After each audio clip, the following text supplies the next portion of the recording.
बिस्मिल्लाहिर्रहमानिर्रहीम। मौज़्ज़िज़ सामीन कराम, अस्सलामु अलैकुम वरहमतुल्लाहि वबरकातुहू। आपकी खिदमत में हालात हाज़िरा के उन्वान से हाज़िर हुए हैं और ख़ित्ते की बदलती हुई सूरत हाल के हवाले से आपको आगाह भी करेंगे और मुख्तसर सा तज्ज़िया भी करेंगे आपकी खिदमत में। 3 बड़ी ख़बरें इस वक्त हमारे पास मौजूद हैं जो आपकी खिदमत में हमने बयान भी करनी है, उससे आपको आगाह भी करना है और इन्हीं ख़बरों के ऊपर मैं कोशिश करूँगा कि मुख्तसर से वक्त में मुख्तसर सा तज्ज़िया भी आपकी खिदमत में बयान कर सकूँ। सबसे पहली ख़बर ईरान से है कि ईरान के आबनाए हरमज़ जो ईरान का समंदरी इलाका है जो ईरान की हदूद में आता है, ईरान ने गुज़िश्ता अभी चंद दिन पहले ग्रीस मुल्क है, ग्रीस के 2 ऑयल टैंकर पकड़े और इसके ऊपर अच्छा ख़ासा जो है वो आलमी सतह के ऊपर जो है वो वावैला मची हुई है। और उसके जवाब में बहरहाल वो ईरान ने तो बाद में पकड़े, असल में सारा माजरा ये हुआ कि पहले ग्रीस ने ईरान का एक ऑयल टैंकर पहले पकड़ा अपने जो जा रहा था समंदरी हदूद से। उसके जवाब में ईरान ने ये जो ग्रीस के जो 2 ऑयल टैंकर थे उनको पकड़ा है, जो 2 ऑयल के जहाज़ थे उनको ईरान ने समंदरी जहाज़ों को पकड़ा है। बहरहाल वो माजरा इस तरह है, मैं थोड़ा सा आपको इसका सोनेरियो या थोड़ी सी इसकी डिटेल भी बताता चलूँ। माजरा इस तरह हुआ कि ईरान के जो ऑयल टैंकर था,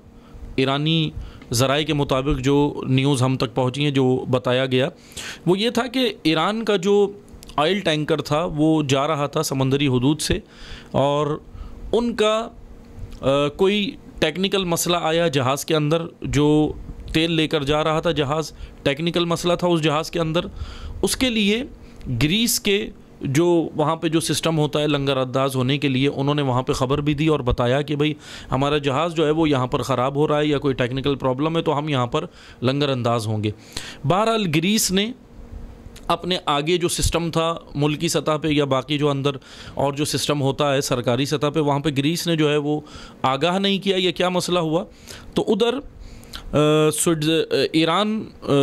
ग्रीस ने वो ऑयल टैंकर जो है वो अपनी तहवील में ले लिया और फिर वापस नहीं किया, बल्कि ग्रीस ने उल्टा इल्ज़ाम ये लगाया कि ईरानी जहाज़ ने हमारी समंदरी हदूद को पार किया। उसके जवाब में ईरान ने बताया भी कि हमने जो है वो समंदरी हदूद को पार नहीं किया बल्कि आपको आगाह किया, मैसेज दिया, सब कुछ किया। लेकिन बहरहाल ग्रीस ने जो है वो इसके ऊपर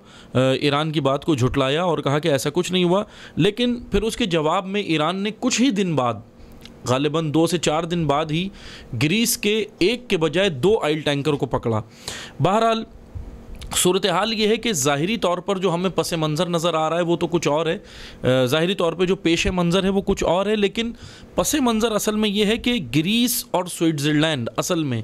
जो सारा मुआजरा है वो ये है कि ग्रीस और स्विट्ज़रलैंड ये 2 मुल्क हैं जो इस ख़ित्ते के अंदर, ये सारा ख़ित्ता जब आप गूगल मैप के ऊपर देखेंगे तो आपको समझ आएगा, इस ख़ित्ते में ग्रीस और स्विट्ज़रलैंड अमेरिका के इत्तेहादी हैं। या मैं अगर और आसान ज़बान में आपको समझाने के लिए कहूँ तो स्विट्ज़रलैंड असल में अमेरिका का पुलिस मैन है इस वक्त जो इस ख़ित्ते के अंदर अपना किरदार अदा कर रहा है। और ग्रीस भी मुल्क है जो अमेरिका के, क्योंकि अमेरिका उसको खासा अच्छा खासा फ़ंड दे रहा है और मदद कर रहा है माली तौर पर, तो ग्रीस भी अमेरिका के इस वक्त जो है वो चारों चाने चित किए हुए हैं और अमेरिका के सामने वो इस तरह पूरे तरीके से ये ग्रीस मुल्क जो है वो अमेरिका का ग़ुलाम भी बना हुआ है, लेटा हुआ है बाकायदा। तो इस वजह से ग्रीस और स्विट्ज़रलैंड हम ये कह सकते हैं कि इसका पस मंज़र सारे माजरे का ये है कि दरअसल ये ईरानी टैंकर इन्होंने जानबूझकर पकड़ा ताकि ईरान के ये कह लें कि प्रेशर डाला जाए, तंग किया जाए, सैंक्शंस जो ईरान पर हैं उनको और जो है वो दबाव में लाया जाए पाबंदियों के बावजूद। लेकिन ईरान ने बड़ा करारा जवाब दिया इस वक्त और बड़ा बेहतरीन जवाब ये दिया कि 1 के बजाय 2 ऑयल टैंकर पकड़े और उनको ईरानी फोर्सेस ने, नेवी ने जो वहाँ से लिया और फिर लंगर अंदाज उनको कराया, बंदर अब्बास बंदरगाह के ऊपर ले आए। और जवाब में ईरान ने ये कहा कि जब हमने तुम्हें आगाह किया था और ये कहा था कि हमारा टैंकर जो है वो हदूद नहीं तोड़ रहा बल्कि हदूद से गुज़र रहा है क्योंकि फ़नी ख़राबी की वजह से हमें यहाँ लंगर अंदाज होना पड़ेगा, तो उन्होंने उसके ईरान के फिर ईरान ने कहा कि जब हमने बताया आपको तो आपने उसका जवाब सही नहीं दिया, इस वजह से हमने आप ही के अंदाज़ में आपको जवाब दिया। जैसे आपने 1 ऑयल टैंकर पकड़ा तो हमने 2 ऑयल टैंकर पकड़ के ये जवाब दिया। बहरहाल ये माजरा भी हुआ है ख़ित्ते के अंदर। इसी के साथ ही ईरान ही के हवाले से एक और ख़बर ये है कि IAEA International Atomic Energy Agency, जोहरी मुआहदे के ऊपर इंटरनेशनल एटॉमिक एजेंसी है, ये बड़ा इदारा है दुनिया का, IAEA। IAEA ने ईरान के ऊपर जो है वो जोहरी मामलात के ऊपर जो है वो ईरान के एतराज़ात उठाए हैं, और वियना के अंदर जो टॉक्स हो रही थी, जाहिर सी बात है वो चल रही थी, लेकिन अभी वो रुक गई थी बीच में। लेकिन अभी गुज़िश्ता 1 दिन पहले या 2 दिन पहले ये वियना टॉक्स अभी दोबारा जो है वो चलने मतलब चल सकती हैं, या इसके अंदर जो है वो दोबारा मामलात शुरू हो सकते हैं। लेकिन ईरान ने यहाँ पर एक ये कह लें कि शर्त रख दी है, या ईरान ने एक करारा जवाब IAEA को भी दिया है, और वो ये दिया है कि IAEA को ईरान ने ख़बरदार ये किया है कि इसराइल की क़यादत में IAEA के ईरान के जोहरी इदारे के जो सरबराह हैं, मोहम्मद इस्लामी नाम है इनका, इन्होंने ये कहा है कि IAEA इसराइल की क़यादत में हमारे दुश्मनों की इंटेलिजेंस रिपोर्टों की बुनियाद पर रिपोर्ट तैयार करती है। यानी इनका कहना ये है कि ईरानी जोहरी मुआहदे के जो ईरानी जोहरी इदारे के जो सरबराह हैं मोहम्मद इस्लामी साहब, इनका ये कहना है कि IAEA को जो इसराइल और दीगर हमारे जो दुश्मन हैं, अमरीका और उसके इत्तेहादी, या दीगर बरतानिया कह लें, फ़्रांस कह लें, जर्मनी कह लें, या दीगर और मुल्क जो इस वक्त ईरान के वेस्टर्न सारी मतलब ये कह लें कि पावर्स जो ईरान के ख़िलाफ़ हैं, IAEA उनकी रिपोर्ट की बुनियाद पर ईरान के ख़िलाफ़ रिपोर्ट तैयार करता है, जो यकीनन एक गैर जानिबदाराना अमल इस वक्त IAEA नहीं कर रहा। ये एक बड़ी तशवीशनाक बात है। IAEA अगरचे एक गैर जानिबदार इदारा है, इंटरनेशनल इदारा है, तो UN को इसके ऊपर सोचना चाहिए और देखना चाहिए कि IAEA जो है वो एक मतलब फ़रीक़ की जानिब अपना झुकाव ना रखे। 2 फ़रीक़ इस वक्त वियना टॉक के अंदर है ना, एक ईरान है और उसके सामने जो है वो 5+1 कंट्रीज़ हैं। अब वो एक फ़रीक़ की जानिब IAEA अगर अपना ये झुकाव रखता है तो यकीनन ये एक जुल्म है और नाइंसाफ़ी है। बहरहाल ये एटॉमिक एनर्जी के हवाले से, ईरान के हवाले से ख़बर थी, और ईरान ने ख़बरदार किया है और कहा है कि अगर हमारे साथ ये रवैया रखा गया तो हम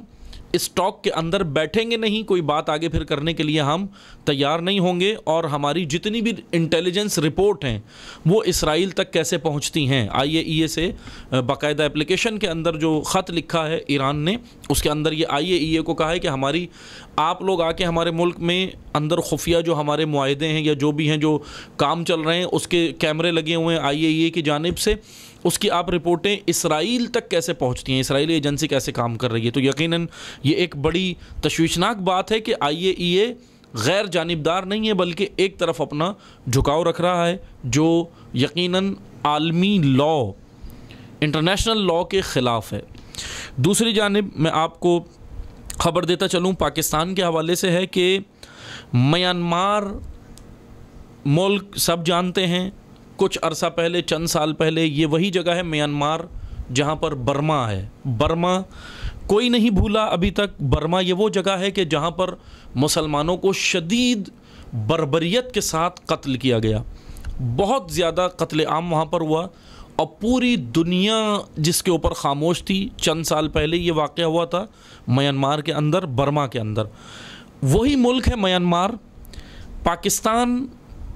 की स्पेशल टीम म्यांमार की एयरफोर्स को चीन के फ़ाइटर जेट, जो पाकिस्तान ने चीन से लिए थे पहले, अब तो खैर बहरहाल ये पाकिस्तान ख़ुद बना रहा है फ़ाइटर जेट,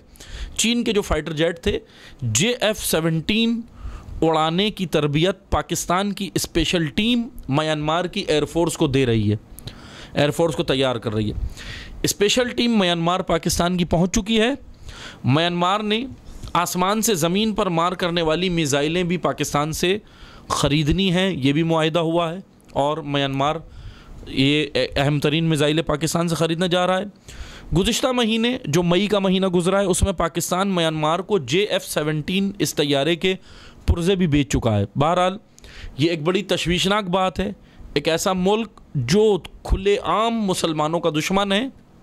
खुलेआम अलल ऐलान, जिसने मुसलमानों पे बर्बरियत की इंतहा कर दी थी, जुल्म की इंतहा कर दी थी, उसी म्यांमार को पाकिस्तान ये फ़ाइटर जेट जो है वो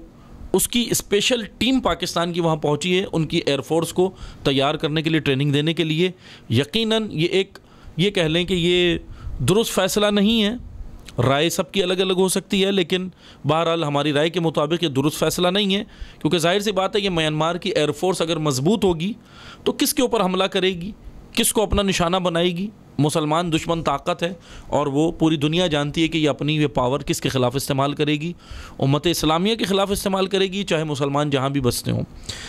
तीसरी जानिब एक और ख़बर है आपको जो देनी है, तीसरी अहम ख़बर, न्यूज़ आप सब ने सुन ली है, सोशल मीडिया के ऊपर और दीगर मीडिया के ज़राए के ज़रिए से आप तक पहुँच चुकी है कि भारत में पैगंबर अकरम सल्लल्लाहु अलैहि वसल्लम की शान में गुस्ताखी हुई है और दो बीजेपी के जो दो बड़े रहनुमा हैं जिन्होंने ये गुस्ताखी की है, एक नवीन जिंदल है और एक नूपुर शर्मा है। नूपुर शर्मा ये लेडी है, नवीन जिंदल एक जेंट्स है। इन दोनों ने ये बीजेपी के ये रुकन हैं जिन्होंने पैगंबर अकरम की शान में गुस्ताखाना जुमले कहे हैं जो यकीनन काबिल मज़म्मत हैं और बहुत ज़्यादा काबिल मज़म्मत हैं, और ये जुमले उन्होंने नफ़रत आमेज़ जुमले पैगंबर अकरम की शान में कहे। और ख़बर यह है कि बीजेपी ने अरब ममालिक समेत ईरान ने, पाकिस्तान ने, सब ने मज़म्मत की, तमाम ममालिक ने मज़म्मत की। ईरान ने की, पाकिस्तान ने की, अरब ममालिक में UAE ने की, सऊदी अरब ने की, कतर ने की, बहरीन ने की, ओमान ने की, तकरीबन सभी खलीजी रियासतों ने, अरब ममालिक ने भारत के ये जो बीजेपी की रहनुमा हैं नूपुर शर्मा, इसकी मज़म्मत की, बयान की और मुतालबा भी किया कि भारत जो है वो अपने इस जो है वो जो भी रुकन है आपकी या जो भी सियासी ओहदे पर है इसको फ़ारिग किया जाए और निकाला जाए। बहरहाल बीजेपी ने, जो भारतीय जनता पार्टी है, या ये कह लें कि इस वक्त इक़्तिदार में पार्टी यही है भारत की, जिसके जो है वो वज़ीर आज़म नरेंद्र मोदी हैं। नरेंद्र मोदी ने फिर ये काम ये किया कि अरब ममालिक के प्रेशर में आके या दीगर ममालिक के प्रेशर में आके नूपुर शर्मा को बीजेपी से ख़ारिज कर दिया, बीजेपी से निकाल दिया और कहा कि इसका जो है वो इससे कोई ताल्लुक़ नहीं है, और माफ़ीनामा भी शायद मंगवाया। लेकिन बहरहाल मकसद ये है कि इंडिया के अंदर सूरत हाल इस वक्त और ख़राब हो गई है। भारत के अंदर मुसलमान हिंदू, हालिया जो रिपोर्ट आज तक की है वो ये है कि मुसलमान हिंदू आमने सामने कई इलाक़ों के अंदर, कई रियासतों के अंदर आ गए हैं, और ये कह लें कि ये सूरत हाल खाना जंगी की जानिब जा सकती है। इंडिया की सूरत हाल यही लग रही है जो पैदा हो रही है। बहरहाल ये काम ख़ुद बीजेपी की लगाई हुई आग है, बीजेपी ने ख़ुद ये अपने मुल्क के अंदर आग लगाई है जो अपने मुल्क को ये खाना जंगी की जानिब लेकर जा रहे हैं। भारत के अंदर मुसलमानों के ऊपर जुल्म व बर्बरियत की इंतहा हुई और आज यहाँ तक बात पहुँच गई कि पैगंबर अकरम की शान में इन्होंने गुस्ताखी की। तो बीजेपी के बहरहाल हुआ ये कि अब बीजेपी के जो बड़े सरबराह हैं, जैसे वज़ीर आज़म ख़ुद नरेंद्र मोदी हैं और दीगर जो सरबराह हैं, उन्होंने अगरचे नूपुर शर्मा के ख़िलाफ़ बयान दिया या उसको हटाया, या कोई भी एक्सट्रीमिस्ट हिंदू, शिद्दत पसंद हिंदू जो बीजेपी के अंदर है उसके ख़िलाफ़ जब बयान दिया तो नरेंद्र मोदी के ख़िलाफ़ ही, अब आप अंदाज़ा करें कि नरेंद्र मोदी के ख़िलाफ़ ही खुद नरेंद्र मोदी के ख़िलाफ़ जो है ये लोग हो गए और नरेंद्र मोदी के ख़िलाफ़ ही अब बातें कर रहे हैं। बहरहाल नफ़रत इस हद तक बीजेपी ने फैला दी है अपने मुल्क के अंदर कि अब ख़ुद ये इस नफ़रत को शायद कंट्रोल ना कर पाएँ। कहने का मकसद ये है कि बस आखिर में मैं मुख्तसर सा बयान करूं कि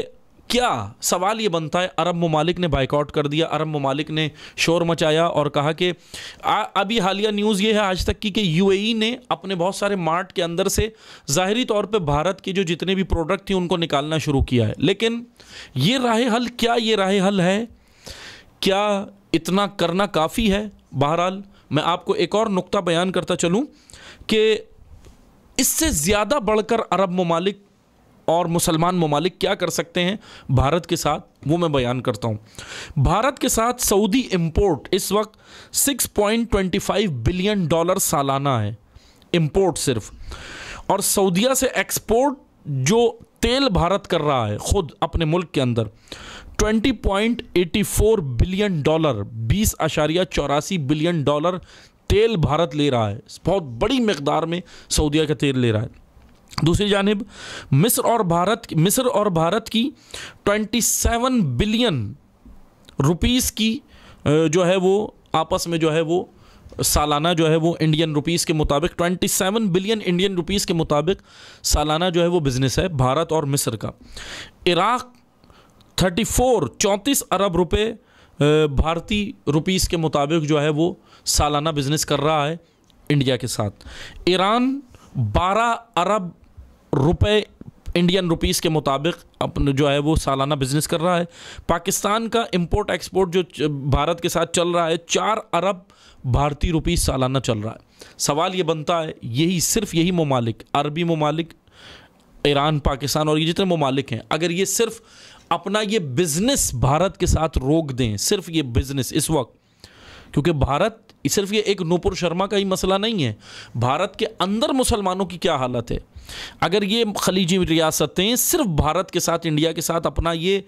कारोबार ही रोक दें तो यकीन जाने भारत अपने घुटने टेक देगा, ज़मीन पे आ जाएगा। भारत की इंडस्ट्रीज तबाह हो जाएंगी।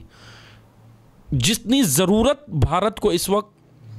तेल की है वो सब सऊदी अरब पूरी कर रहा है, वो सब अरब ममालिक पूरी कर रहे हैं। क्या ये अरब ममालिक का ये खाली बयान काफ़ी है नूपुर शर्मा के ख़िलाफ़? क्या अपने मॉल से, अपने मार्ट के अंदर से भारतीय प्रोडक्ट ज़ाहिरी तौर पे हटा के आवाम को, दुनिया को दिखा देना ये काफ़ी है? क्या इससे साबित हो जाता है कि अरब आशिक रसूल हैं? क्या इससे साबित हो जाता है कि इन्होंने इश्क रसूल में बहुत बड़ा काम कर दिया? यकीन जाने ये महज एक धोखा है, ये मुनाफ़क़त है, अरब की मुनाफ़क़त है, ये अरबियों की मुनाफ़क़त है कि ये सिर्फ इस वक्त मुनाफ़क़त कर रहे हैं। ये हल नहीं है कि आप भारत के साथ सिर्फ जो है वो अपना जो है वो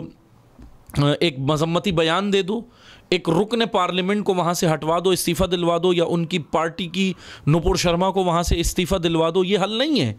एक नूपुर शर्मा नहीं है इंडिया में, एक ये एक्सट्रीमिस्ट नूपुर शर्मा नहीं है, एक एक्सट्रीमिस्ट नवीन जंदल नहीं है, हज़ारों लाखों की तादाद में भारत के अंदर मौजूद हैं। भारत को अगर आपने सबक सिखाना है, इंडिया को अगर सबक सिखाना है, इंडियन गवर्नमेंट को अगर सबक सिखाना है, इन शिद्दत पसंद एक्सट्रीमिस्ट बीजेपी को अगर सबक सिखाना है, तो मुसलमानों को यकजा होना होगा आलमी सतह पे। यकजा होकर सिर्फ ये काम करना है कि ये जो मैंने आपको इस वक्त इंपोर्ट बताई है, एक्सपोर्ट बताई है भारत के साथ इन ममालिक की, सिर्फ अगर इसे ही बंद कर दें सिर्फ अगर इसे बंद कर दें तो यकीन जाने भारत अपने घुटने टेक देगा और आइंदा ऐसी भारत के अंदर से ऐसी गुस्ताखाना अमल नज़र नहीं आएगा। कि इंशाअल्लाह दुआ करते हैं कि अल्लाह ताला मुसलमानों को आपस में इत्तेहाद की तौफीक अता फ़रमाए। मैं इंशाअल्लाह दोबारा हाज़िर होऊंगा आपकी खिदमत में ख़ित्ते की बदलती हुई सूरत हाल के उन्वान से। जब तक इजाज़त चाहते हैं, वस्सलामु अलैकुम वरहमतुल्लाहि वबरकातुहू।